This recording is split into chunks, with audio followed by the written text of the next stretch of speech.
hey, be careful with wealth, be careful with luxury, because in your pursuit of building something cool, in your pursuit of accumulating wealth or experiencing luxury and cool things, it might make you unrelatable as a person and you might get lost in the sauce. And I want to explain to you what I mean, but this is part of a series called Wisdom Wednesday, where every single Wednesday I put out a video to you guys giving some wisdom from my time owning a Pokemon card business, my time leading people as a pastor, leading teams of pastors, just experiencing life. And I look forward to shooting these videos every single week. And this one, I think, my guess is because my channel is primarily a business channel, I'm going to get a chance to speak to you guys in a way that's significant in this one, because I'm pretty passionate about this, and I feel pretty strongly about this, and that is that while we try and build something, while we accumulate wealth and we get to experience cool things, we can indeed get lost in the sauce. I'm not in my basement in Minnesota, obviously. I am at a very, very nice hotel. Nicer than I am typically accustomed to. This is the JW Marriott in Orlando. It's beautiful. It's gorgeous. My mother-in-law, my wife's mom, travels for work, and so she's got eight bajillion Marriott points. And so we were coming down here to Florida for my sister's wedding, and she got us to stay here, which is very generous, very nice. She had the points. She could spend that on us. It's really cool because my wife and I. It's our 10-year anniversary on the 28th, so on the day that the Cyber Weekend sale starts. Anyways, so 10 years of marriage, woo, let's go. So one of the things that I noticed while I'm here, and this is this hotel, like I am a man of simple tastes, I guess. I drink Diet Dew. I eat Fruity Pebbles. I eat protein bars. That's me, right? I've never, and that's not because I don't possess the ability. I don't possess the financial resources to indulge. I do. My wife and I are very blessed. I live that way by choice. I love that. Well, I love the way Diet Dew tastes. I love cereal. I love protein bars. I love, ground beef and things like that. And every now and then when I'm in a scenario like this where I'm around like luxury, it is always so strange to me. Because it's like, wow, there are like, this is every day for so many people. And it is by choice. It is by like, hey, like this is my desire. This is, and I hang out with all sorts of people from all different walks of life. You guys, that's one of the things that I love the most about my job. Is our church is a place for everyone. Like, gosh, we have people who are incredibly wealthy. We are talking people who will give and be generous with more money, more resources than I make in an entire year. Like, they'll probably give that away, and that's super dope. And then I'm around a lot of people who, are paycheck to paycheck, not going to be able to make it, and they're, hey, is there anything the church can do to help us? What resources do you guys have? What organizations do you partner with that can help my family through this time of need? There are people like that, right?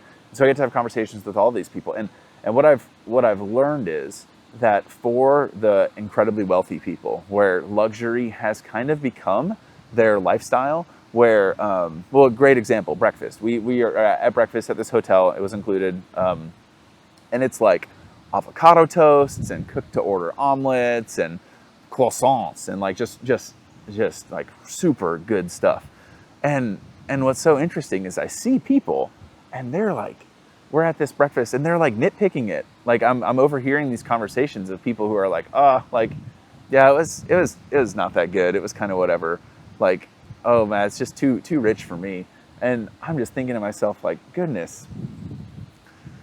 I mean, I don't know. I think that, man, having a meal is pretty cool. Yeah, and the more I spend time and interact with very, very wealthy people, it's a great reminder for me that no matter how I do in life, no matter how my wife and I do financially, no matter how my business does, I don't ever want to seem or come off as unrelatable to common folk, because I am and always want to be a common folk. And I think that that's admirable. I think that should be desirable to all of us. Because I always want to be able to have a conversation or to find common ground with people from all walks of life. And I know the more time you spend hanging out at places like this, and indulging in luxury and complaining about the pickled onions on your avocado toast being a little too acidic or not salty enough or whatever it might be. When you go to have a conversation with someone who is a regular 9 to 5 American human being, they're going to talk to you for 5 minutes and quickly realize, like, I don't have anything in common with that person. I don't really know that I care to listen to what they have to say, or I don't know. And you could say, like, well, like, and I already, the way my brain works, like, I already hear the arguments that you're forming, because I think that way too, of like, well, if they would listen to you, then they probably wouldn't be in that spot.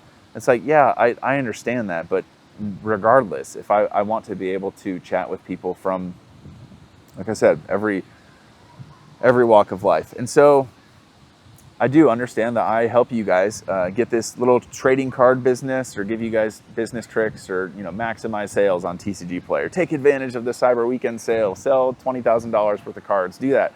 And I do. I want you guys to be able to have your trading card businesses be something that accumulates and is significant for your family and helps you accumulate wealth of some sorts. But I would say, when it comes to indulging, don't be afraid to press pause. Don't be afraid to get away. Don't be afraid to stay in a nice place every so often, or buy the $80 steak at the steakhouse, or splurge on the $23 drink from the restaurant.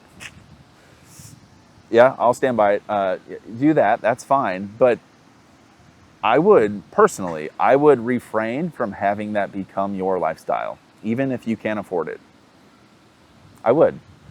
And again, if you can afford it, you can afford it. But I just, I think that being able to find common ground with the common man is important.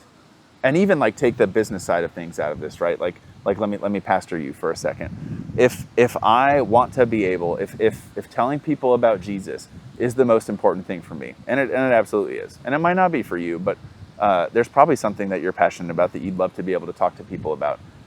If you are so caught up in your lifestyle or in luxury or whatever it is, and again, if you have it, you have it. I get that, but nobody's going to want to listen to you. Everyone is just going to quickly label you as out of touch rich guy who has nothing in common with me. So why would I listen to him? So yeah, I think that's important, and I think that is wisdom. And I mean, at least for me, like, as I get to continue to have this business be successful, and my wife has an incredible job, and as we get to experience the blessings of life, I so badly, a prayer of mine, a hope of mine, is that I get to continue being generous with that I get to continue being inspired to help people out who are less fortunate. Yeah, like, I would much rather that be my legacy, of, like, when that person called and they had a need, TJ was able to help, instead of, man, TJ sure loved his $28, crostinis with caviar or whatever. I don't know. I just don't ever want that to be me. But hey, if that's you and you're finding fulfillment in that, hey, the more the merrier. Looks like there's some music starting. Something's going on. Anyways, Wisdom Wednesday. Luxury is cool. Indulge from time to time, but I would refrain from having that become your lifestyle, even if you can afford it. But I believe that Jesus loves you, that he has an incredible plan for your life. I will catch you guys in the next video. Peace.